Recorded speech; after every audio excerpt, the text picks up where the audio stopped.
주님께서 여러분과 함께 또한 사제와 함께 마테오가 전한 거룩한 복음입니다.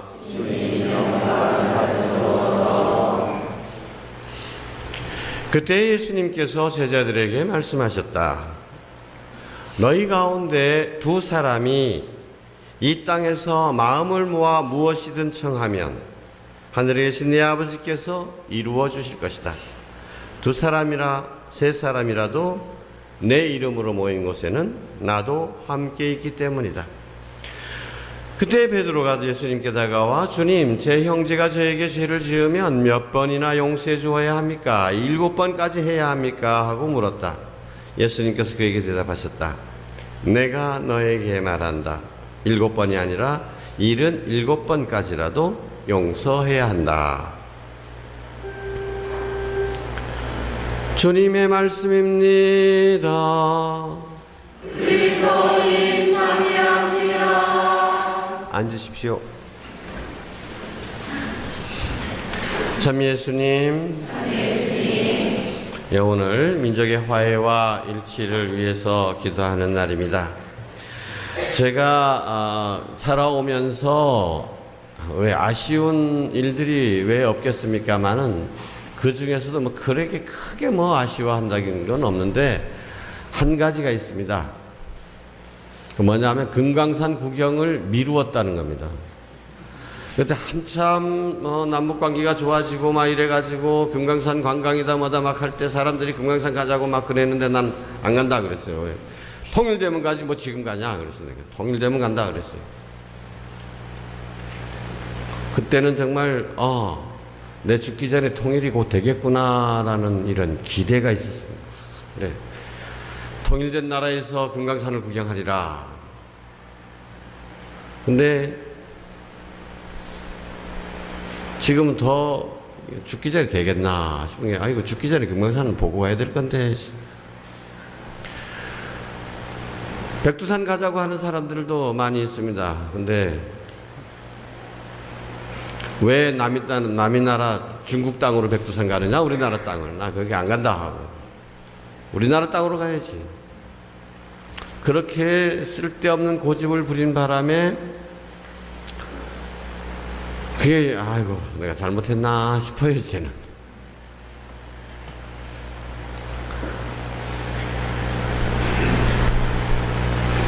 이 민족의 화해와 일치, 평화 통일, 이게 어떤 때는 정말 죽기 전에 되겠나 싶다가도 또 모르는 일이죠.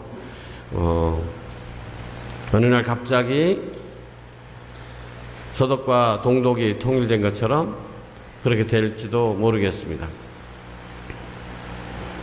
그래서 우리가 그저 아마 가만히 앉아서 기다리는 것이 아니라 그리스도인들이 마음을 모아 자비로우신 하느님께 기도해야 되겠다. 이것이 이 민족을 향한 우리 교회의 첫 번째 의무다.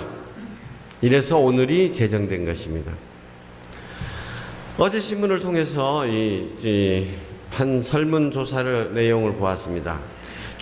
한국천주교회 주교회의 안에 여러 가지 위원회가 있는데 그 중에 민족화해위원회라는 것이 있습니다. 이 남북 통일에 대비해서 우리가 어떻게 해야 되는지 교육도 해야 되고 사업도 해야 되고 북한 돕기 운동도 꾸준히 하고 있습니다.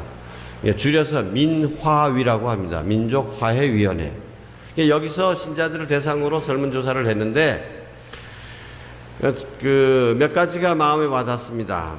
하나, 첫 번째 질문은 뭐냐 하면 우리 민족의 통일이 매우 중요하다고 생각하십니까? 이거예요. 통일이 중요하다고 생각하십니까? 근데 질문은 5가지죠. 매우 중요하다, 중요하다, 보통이다, 별로 중요하지 않다, 전혀 중요하지 않다. 이런 식으로 5개 이렇게 하는 거예요, 설문을. 우리 교우 여러분들께 한번 여쭤보겠습니다. 자, 통일은 매우 중요하다라는 사람 손 들어보십시오. 매우 중요하다. 그냥 중요하다. 보통이다. 별로 중요하지 않다. 전혀 중요하지 않다. 웃으시는데 여러분 늙어서 그렇습니다. 늙어서 나이 드신 분들은 우리의 소원은 통일, 그죠? 그 노래 듣고 배우고 이렇게 했기 때문에 통일 당연히 중요한 거지 이렇게 생각하지만 요즘 젊은 세대들은 전혀 그렇지 않습니다. 제가 그 설문조사를 보고 놀란 것이 성직자, 수도자, 신학생, 평신도 이렇게 나눠서 조사를 했어요. 신부님들은 95%가 매우 중요하다 또는 중요하다라고 대답을 한 겁니다. 근데 나는 놀란 게 어이구 5명 그거 어떤 놈들이냐 그거. 이런 생각이 들었어요. 근데 수녀님들은 90%예요. 신학생들은 한 85%. 그 다음에 평신도들은 몇 프로? 70%, 70%. 10명 중에 3명은 별로 중요하지 않다라고 보는 거예요. 그 다음에 그러면 북한 동포들 돕기 운동 이것에 대해서는 어떻게 생각하느냐라고 했는데 신부님들의 중에서 제일 많이 나온 대답은 이벤트성으로 하지 말고 꾸준히 이렇게 해야 된다. 이런 대답이 제일 많은데 평신도들한테서 제일 많은 대답이 나온 거는 뭐냐? 우리 곁에 가난한 사람들도 많은데 먼디 북한 동포들 도와주냐? 이게 제일 많다는 겁니다.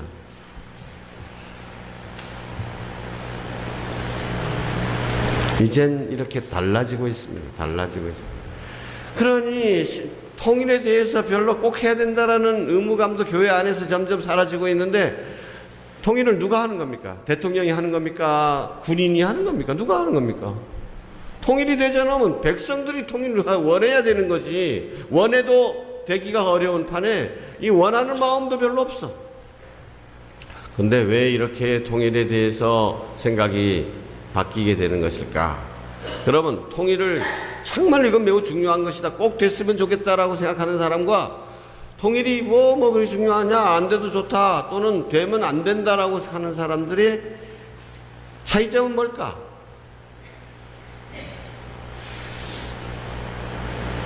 과연 그 판단의 기준에 복음의 가치가 들어있는가?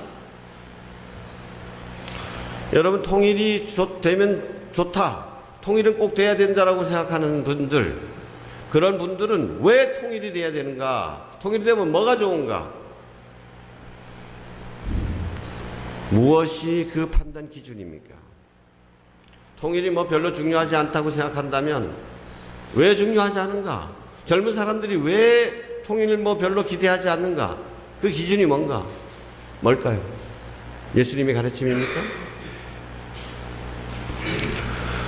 외국의 경우 두 가지를 한번 들어보겠습니다. 요즘 시사 영어 이렇게 공부를 안 해도 자꾸 들리는 말에 브렉시트라는 말이 있습니다. 브렉시트 혹시 들어보셨어요? 아이고야 수준이 높으시다. 브렉시트. 얘는 그 유럽 공동체에서 지금 영국도 유럽 EU라고 하는 유럽 공동체에 들어있잖아요. 근데 영국이 이 브리티시인데 이 EU에서 엑싯 나가자. 그게 브렉시트라는 말입니다. 이번 23일 날 영국에서 국민투표를 합니다. 우리가 이 EU라는 유럽 공동체에 계속 들어있을 거냐? 탈퇴해버릴 거냐? 지금 우리나라 기업들도 우리나라도 상당히 이게 전 세계가 숨을 죽이고 영국의 결정을 기다리고 있습니다. 만약에 영국이 탈퇴를 해버린다면 세계 경제는 어떻게 될 것인가? 우리한테 도움이 될 것인가? 부담이 될 것인가? 세계 경제는 엄청 어려워질 것이 아닌가라고 이런 걱정들을 많이 하고 있는 겁니다. 그러니까 영국 사람들이 지금 거의 팽팽할 정도로 지금 이게 EU에 남아 있어야 된다. 아니면 그냥 영국 우리끼리만 독자적으로 살자. 이렇게 싸우고 있는 거고 그 중에 그런 국회의원 하나도 죽여버렸잖아요. 근데 그러면 영국 사람들인 경우에 왜 탈퇴하고자 하는가? 아니면 왜 머무르고자 하는가? 이유가 뭡니까? 브렉시트를 찬성하는 사람들, EU에서 나가고자 하는 사람들이 제일 큰 이유는 무엇입니까? 돈입니다. 영국에서 1년에 30조를 EU에 부담합니다. 근데 부담하는데 그 돈을 어떻게, 가난한 나라들하고 이렇게 균형을 맞춰야 되니까 그것도 그런 데 쓰는 거예요. 근데 자기네들이 30조를 1년에 부담하는데 그만큼 혜택을 받느냐? 아, 자기네들 혜택 못 받고 있다 이거예요. 준 만큼. 그래서 탈퇴해버리자. 왜 우리가 그거 부담하느냐 이겁니다. 두 번째가 뭐냐? 난민, 시리아 난민 또는 아프리카 난민들, 이런 문제입니다. 지금 EU 공동체에서는 예를 들어서 이탈리아로 제일 많이 아프리카 같은 경우에는 제일 가까우니까, 그리고 그리스로 터키하고 제일 가까우니까 그리스로 제일 많이 갑니다. 그러니까 이 사람들 그리스에서는 우리 못 받아들이겠다. 이탈리아는 왜 우리만 받아들이냐? 다 이렇죠. 그러니까 EU 공동체에서 전부 다 공동하게 너네 나라는 얼마, 우리 나라는 얼마 이렇게 나누려고 하는 거예요. 똑같이 나누려고. 영국은 그게 싫은 겁니다. 그렇게 되면 어떻게 되죠? 일자리가 부족해지죠. 그 사람들을 위해서 사회보장제도니 뭐니 하면서 이렇게 해야지. 요즘 특히 겁나는 거 IS, 이슬람 테러가 일어나지 않을까 걱정 때문에 난민 받고 싶지 않은 거예요. 그러니까 하지 말자, 탈퇴하자는 거예요. 찬성하는 사람들의 이야기는 또 어떻습니까? 아이고, 만약에 우리가 탈퇴해버리면 지금 런던은 세계 금융의 중심입니다. 그러면 세계 자본들이 전부 다 영국에서 빠져나가 버리면 우리는 쫄딱 굶는다. 그래도 우리가 남아있는 것이 이익이 더 많다. 여러분, 기준이 뭡니까? 찬반의 기준이 뭡니까? 이익입니다. 이익. 어느 게 이익이 되느냐, 우리나라한테. 이거 가지고 서로 싸우는 겁니다.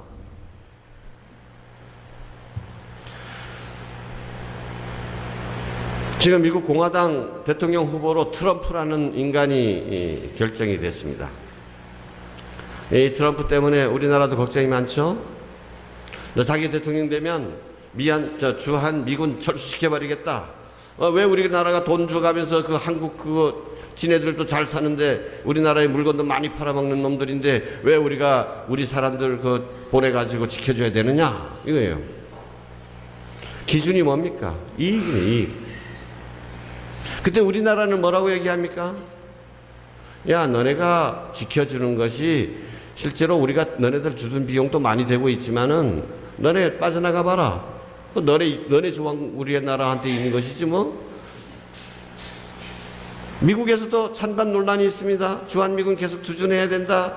아니면 트럼프처럼 빼버리자. 기준이 뭐냐?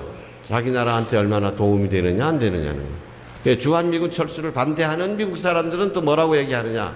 야, 우리가 주한미군 빼봐라 그러면 저 대한민국이 중국하고 짝짝충 대불면 우리 어떤 걸내 더 손해본다 이거. 다 기준은 이익입니다. 이익. 자기 나라 이익이에요.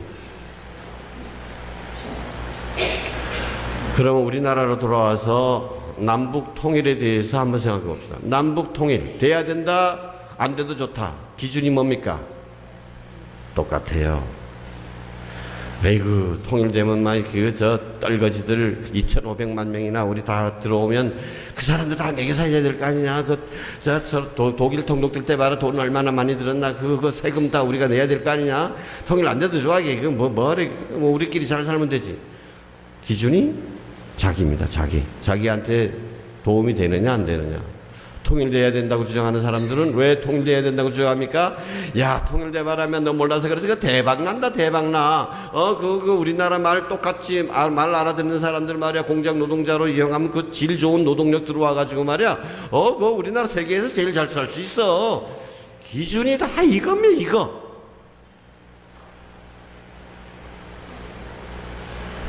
그러니 통일이 안 돼도 문제고 돼도 문제요. 다 시뻘건하게 다 자기 이익만 챙기려고 하는 사람들이 하는 행동이 통일이라면 그것도 문제고, 그래서 통일이 안 된다면 그것도 문제인 것입니다. 교회가 오늘 바라는 것은 그렇습니다. 예수님의 가르침에 비추어서 행동해야 된다.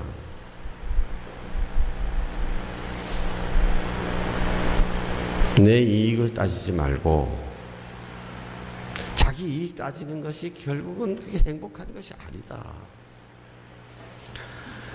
혹시 여러분들 이야기 들어보실는지 모르겠습니다만 개신교 목사님들이 제일 좋아하는 인물이 있습니다.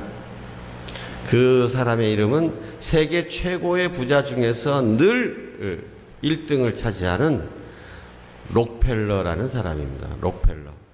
석유 왕 록펠러 이렇게 얘기하죠.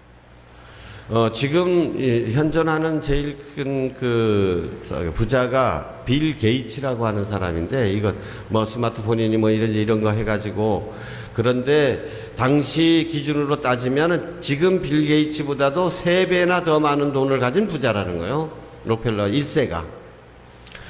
근데 이 록펠러가 43살 때 세계 최고의 부자가 됐고, 그때 가진 돈만 해도 이 빌 게이츠보다도 3배가 더 많은 돈이라는 겁니다.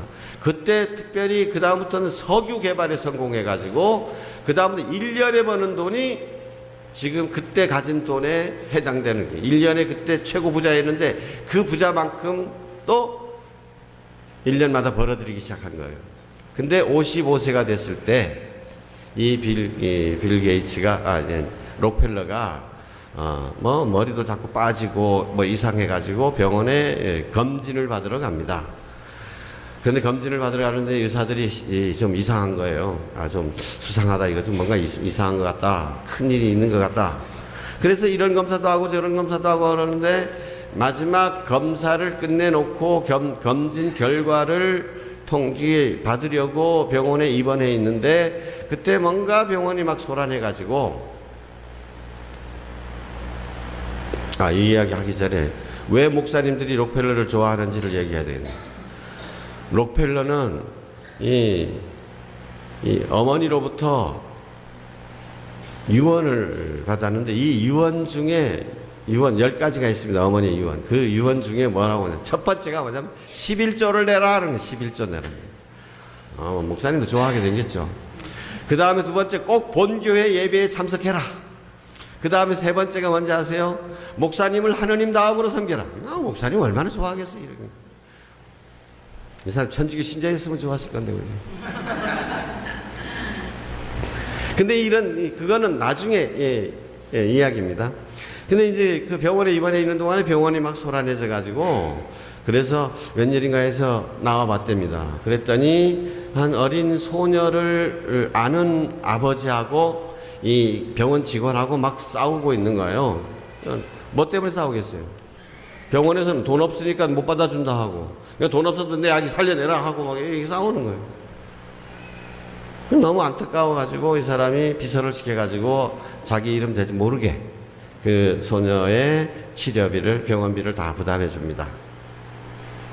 그런데 그러고 나서 그날 잠을 자는데 너무너무 마음이 좋은 거예요. 기분이 좋은 거예요. 그리고 또 그때 몇 시간 후에 지나니까 그 아이가 큰 고비를 넘겨가지고 이제 건강하게 될 거다, 이 얘기 그런 소식을 들으면서 정말 마음이 평화롭고, 이런 게 행복이로구나라는 걸 그때 느끼게 됐는데, 그 다음날 의사한테 통지를 받은 겁니다. 당신 앞으로 1년밖에 못 삽니다. 1년밖에 못 삽니다.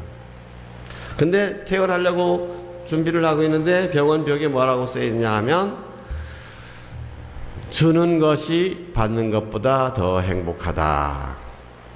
이거로구나. 그래서 뭐 1년 시한 통보를 받은 데다가, 그래서 그런 체험이 있기 때문에 그 다음부터는 꼭 자기의 모든 재산을 나누어 주려고 계획을 하게 된 겁니다. 그래서 록펠러 재단도 세우고, 뭐 록펠러 재단이 세계에서 좋은 일 하는 건 너무도 많습니다. 예를 들어서 에이즈가 나타났다, 에이즈 백신, 그거 얼마나 돈이 들지도 모르잖아요. 그런데 그런 거 그냥 이익 생각하지 않고 백신을 개발해내는 겁니다. 그런 게 이제 아프리카 오지에 학교 세우자면, 학교가 세우려면 학교만 세워도 됩니까? 선생도 있어야지, 교육 제도도 있어야지, 프로그램도 있어야지. 그거 사회 안 바꾸면 안 됩니다. 그때까지 손 놓을 거냐? 아니다. 그러면 $10짜리 핸드폰을 보급하자. 스마트폰을 보급하자.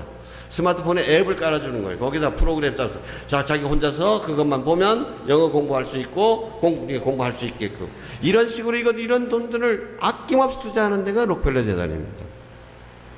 지금도 그렇게 열심히 자수사업을 하고 있죠. 그런데 1년밖에 못 산다고 하는 이 록펠러가 몇 살까지 살았는지 아세요? 98살까지 살았습니다. 병도 다 나아버렸어.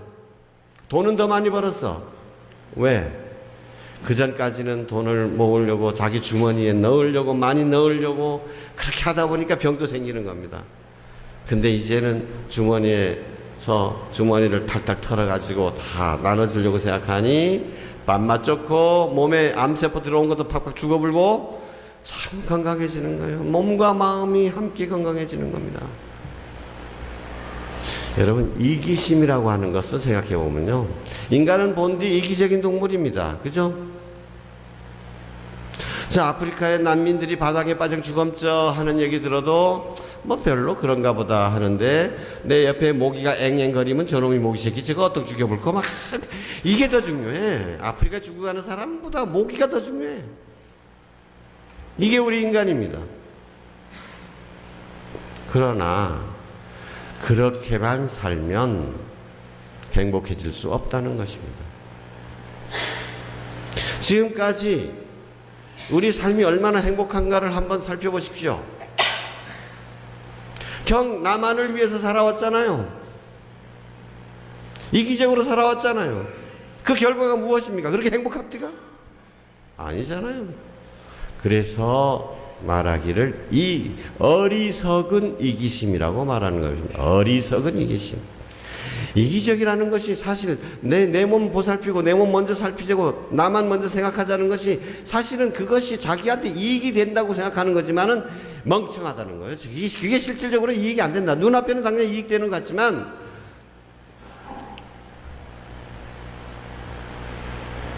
남을 먼저 배려하는 이타적인 삶, 이것이 진짜 우리를 행복하게 해주는 것이다.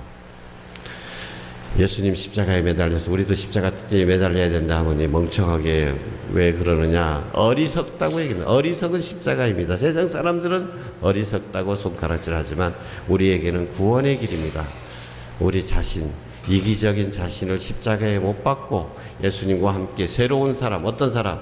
이타적인 사람, 남을 먼저 배려하는 사람, 이런 사랑의 사람으로 살아갈 때 이 지상에서도 행복할 수 있다는 것입니다. 이것이 또 영원한 행복을 누리는 구원의 길이다라는 것입니다. 오늘 남북 간의 통일 문제도 역시 마찬가지죠. 통일돼서 우리나라한테 내 생활에 도움이 될까 말까, 이게 기준이 아니라 정말 사랑의 기준으로 바라보고, 그럴 때 세상이 정말 평화로워지는 것. 평화로운 세상에 살면 누가 행복합니까? 그 평화로운 세상에 사는 내가 좋은 것이죠. 그런 세상에 살게 될 내 후손이 행복한 것이죠. 그건 바로 지금 우리가 만들어 가야 되는 세상입니다. 아멘.